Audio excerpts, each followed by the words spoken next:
Salut à tous, on se retrouve pour une vidéo spécialement consacrée au retour de Ronald Araujo et on va voir quel rôle il aura sous Hansi Flick. Avant de commencer, je vous invite à aller voir la vidéo que j'ai sortie sur ma chaîne secondaire Footballcast où je parle de Kylian Mbappé. J'explique quelles sont les raisons de son niveau de jeu actuel, je vous mettrai le lien de la vidéo en description.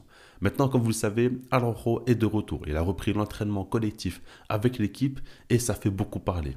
Beaucoup de supporters sont très contents, comme beaucoup ne le sont pas du tout et estiment que ce n'est pas un joueur qu'il faut inclure à tout prix en tant que joueur indiscutablement titulaire au sein de l'effectif.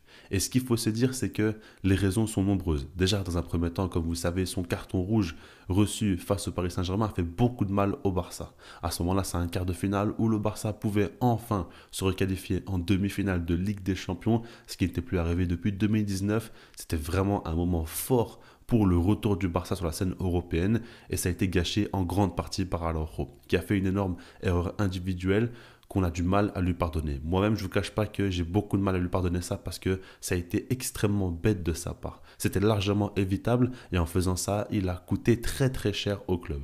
En dehors de ça, il avait fait une fin de saison catastrophique avec beaucoup trop d'erreurs individuelles et puis de manière globale par rapport à sa prolongation aussi il fait beaucoup trop traîner les choses. On voit qu'il est très exigeant en termes de salaire. On a l'impression quand même qu'il voulait aller au Bayern quand Thomas Tuchel faisait de lui une priorité et qu'aujourd'hui le Bayern ne veut plus de lui, donc il revient un peu vers le Barça en disant qu'il veut prolonger. Par rapport à ça, honnêtement, c'est pas du tout le comportement d'un leader, c'est pas du tout le comportement d'un joueur qui pourra s'installer à long terme au Barça. Et donc, au vu de toutes ces déclarations, etc., il a perdu énormément en crédit. Et je ne vous cache pas que moi aussi, c'est un joueur que je valorisais énormément auparavant. Maintenant, son image, pour moi, en a pris un énorme coup, d'un point de vue sportif, comme d'un point de vue autre, on va dire humainement. C'est vrai que tout ce qu'il a fait, c'est très compliqué et c'est pas du tout ce qui correspond aux valeurs du club. Par rapport à tout ça, aujourd'hui, il est de retour et on va déjà voir ce qu'il pourrait faire sous Hansi Flick. Le premier gros changement depuis son absence, c'est qu'aujourd'hui, il y a une charnière centrale qui marche extrêmement bien. On parle ici de Pau Cubarsí et de Inigo Martinez qui font tous deux un début de saison exceptionnel. On les voit, ils sont hyper performants et il n'y a pratiquement rien à leur reprocher parce qu'ils ont parfaitement compris le style de jeu de Hansi Flick et leurs performances sont hyper régulières. À chaque fois, ils arrivent quand même à être très performants et autant d'un point de vue défensif que d'un point de vue compréhension du jeu par rapport au piège du hors-jeu que d'un point de vue relance aussi, balle au pied. Ils font beaucoup de différence et c'est des joueurs très importants du système du coach allemand. Par rapport à ça, Araujo doit regagner sa place parce que ça ne va pas être facile non plus de repasser devant des joueurs qui montrent un niveau de jeu très très élevé à l'heure actuelle. Ça déjà c'est la première donnée à prendre en compte parce qu'aujourd'hui c'est la première fois où Araujo est vraiment concurrencé. Auparavant il y avait des joueurs quand même qui étaient performants mais on savait tous qu'Araujo était le premier central qui était valorisé par le coach, que ce soit Xavi ou même Ronald Koeman. On sait très bien qu'il y avait quand même beaucoup de poids au sein du club. Aujourd'hui ce n'est plus trop le cas par rapport à ces performances qui ont été faites assez récemment et par rapport à tout ce que je vous ai dit aussi. Maintenant qu'on a dit ça, il faut tout de même parler de ses deux plus gros défauts. Le premier, c'est par rapport à son QI foot. On sait très bien qu'Araujo joue énormément de son physique, mais des fois il est un peu trop agressif, provoque des pénaltys, fait des fautes dangereuses ou même obtient des cartons rouges. Ça, je vous l'ai déjà dit. Maintenant, ce qu'il faut se dire, c'est que ça, c'est une partie de ses défauts, mais il y a aussi le côté jeu avec ballon. Au niveau de sa relance, évidemment, c'est le central du Barça qui a les moins bonnes compétences technique, ça c'est évident et il peut travailler jour après jour, il va jamais rattraper le retard parce que il vient de beaucoup trop loin. Ça c'est une évidence et quoi qu'il arrive, Araujo, s'il joue au Barça, il faudra toujours accepter que son niveau technique et ses qualités à la relance ne seront jamais celles qu'il faut pour un joueur du Barça normalement à ce poste. Et ça fait quand même mal de se le dire. Maintenant, si jamais vraiment il compense énormément d'un point de vue défensif, on peut encore l'accepter. Mais globalement, quand même, quand tu sais que le bloc équipe du Barça va toujours jouer très haut, qu'il y a certainement beaucoup d'équipes qui vont presser le Barça, eh ben c'est un défaut. Et par exemple, Luis Enrique avait joué là-dessus avec l'idée de se dire que Araujo va perdre des ballons s'il est pressé. Et ça a été le cas, et c'est comme ça aussi que par la suite il a dû faire la faute, parce que dans un premier temps, sa relance a posé problème au Barça.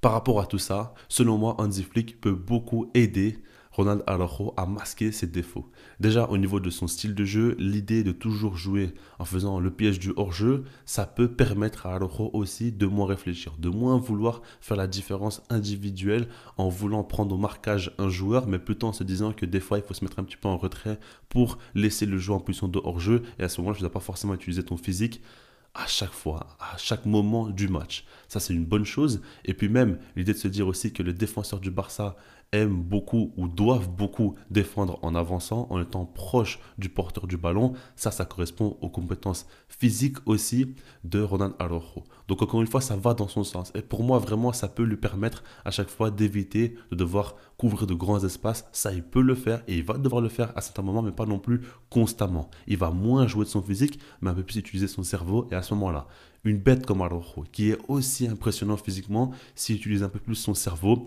là, il sera beaucoup plus complet et là, il sera beaucoup plus difficile à passer et à éliminer. Ça, il faut bien se le dire. En dehors de ça, au niveau de sa relance, là, Hansi Flick ne pourra pas non plus faire des miracles. Mais je pense que ça va être moins problématique que la saison passée. Parce que quand on se rappelle bien, il y avait tout de même Andreas Christensen qui jouait au poste de numéro 6. Et à ce poste-là, balle au pied, il était en grande difficulté. Il avait du mal à recevoir le ballon dos au jeu et à chaque fois, on savait qu'au niveau des relances, on devait beaucoup miser sur Pau Cubarsí et Frenkie de Jong, voire même essentiellement sur eux deux, parce qu'il y avait un central qui était Araujo qui ne savait pratiquement rien faire et Christensen aussi qui était en grande difficulté constamment. Et par rapport à tout ça, aujourd'hui, tu as un 6 qui est Marc Casado qui balle au pied est très très à l'aise, avec à ses côtés Pedri aussi, bon là j'ai pas besoin de vous le présenter, et Pau Cubarsí qui est toujours là. Donc, si tu fais un mélange, je te dis qu'il y a simplement Araujo qui va poser problème. C'est un seul joueur. Déjà, c'est un petit peu mieux. Ça va faire que oui, quand il sera pressé, il sera en difficulté. Maintenant, il faut lui donner des consignes pour l'aider. Il faut que le joueur aussi soit proche de lui. On sait que par exemple, Casado sur Hansi Flick descend quand même très bas entre les deux centraux. Donc, ça fait que Araujo ne doit pas non plus faire grand chose balle au pied. Ça peut être une très bonne chose, évidemment. Après, attention, au plus haut niveau, il y aura quand même un pressing qui sera ciblé sur le défenseur uruguayen. Mais il faut au moins qu'il travaille pour ne pas perdre des ballons dans les zones dangereuses. Ça, je pense qu'il peut le faire. Je ne dis pas qu'il doit faire de grosses différences, casser des lignes ou quoi, mais simplement éviter des catastrophes. Et puis pour terminer, pour moi, le plus gros point positif par rapport à tout ça, c'est que comme je vous l'ai dit, lors de la défaite du Barça 1-0 face à la Real Sociedad, on a vu pour la première fois une équipe qui a su casser le piège du hors-jeu à de nombreuses reprises. J'avais dit que cette défaite allait laisser des traces et beaucoup de gens pensaient que j'étais trop pessimiste alors qu'en réalité ça a été le cas. Parce qu'on a vu que par la suite il y a eu 2 autres matchs en Liga qui n'ont pas été gagnés, un match nul et encore une fois une défaite avec à chaque fois des équipes qui arrivaient à casser le piège du hors-jeu. Pas constamment mais à de nombreuses reprises et ça a été suffisant pour obtenir de gros résultats face au Barça. Et ce qu'il faut bien se dire c'est que évidemment quand tu mets en place le piège du hors-jeu constamment du début jusqu'à la fin du match, ça fait que tu es lisible et ça fait que les adversaires peuvent un petit peu s'adapter et trouver des solutions comme par exemple mettre un leurre, un attaquant qui va faire semblant de faire l'appel en profondeur alors qu'en réalité c'est le joueur derrière lui qui va faire l'appel et lui ne sera pas hors jeu parce que la défense va faire le piège hors jeu en fonction du joueur qui est le plus haut sur le terrain. Ça, le Bayern l'avait déjà fait, la Real Sociedad l'a déjà fait et d'autres équipes l'ont déjà fait et vont continuer à le faire. Donc il y aura des séquences de jeu où le Barça sera malmené par rapport à son piège du hors-jeu. Et ce qu'il faut se dire par rapport à ça, c'est qu'il faudra faire des différences individuelles. Il faudra de gros replis défensifs, il faudra un joueur capable de pouvoir défendre de très grands espaces. Et dans l'effectif, le meilleur joueur pour le faire, c'est Ronald Araujo. Il va énormément aider l'équipe sur ce point-là. Et c'est pour ça que c'est évident pour moi qu'Hansi Flick va beaucoup le valoriser. Parce qu'il sait très bien qu'à un moment donné, il y a toujours des équipes qui vont trouver des stratagèmes pour pouvoir contrer le piège du hors-jeu. Et à ce moment-là, il faudra miser sur Araujo. Parce que lui pourra, encore une fois, aider l'équipe. Et donc, je pense qu'il aura un rôle important. Quand on regarde, par exemple, lors de la dernière semaine, on a Inigo Martinez quand même qui fait des prestations bien moins bonnes qu'au début de saison. Après, attention, il fait un tel début de saison monstrueux que c'est pas non plus ça qu'il faut le tenir rigueur. Mais l'idée de se dire qu'il aura certainement sa place 1 ou 2 fois en tant que titulaire à la place d'Inigo Martinez. Attention par contre parce qu'il va falloir qu'il soit très performant tout de suite.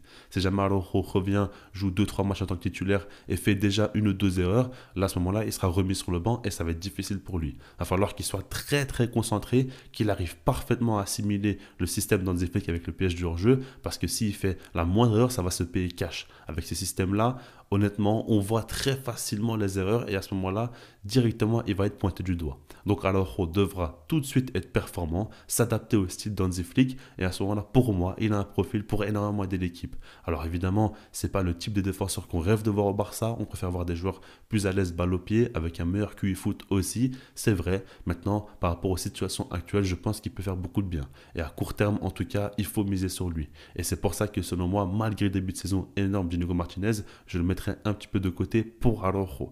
Et par rapport à Cubarsí, pour moi, il est intouchable. Lui, c'est un crack énorme. C'est un joueur qui a prouvé qu'il est hyper régulier. Et pour moi, il est indispensable, notamment à la relance et même par rapport à son QI foot de manière générale. Et puis, d'ailleurs, je pense que les deux sont assez complémentaires.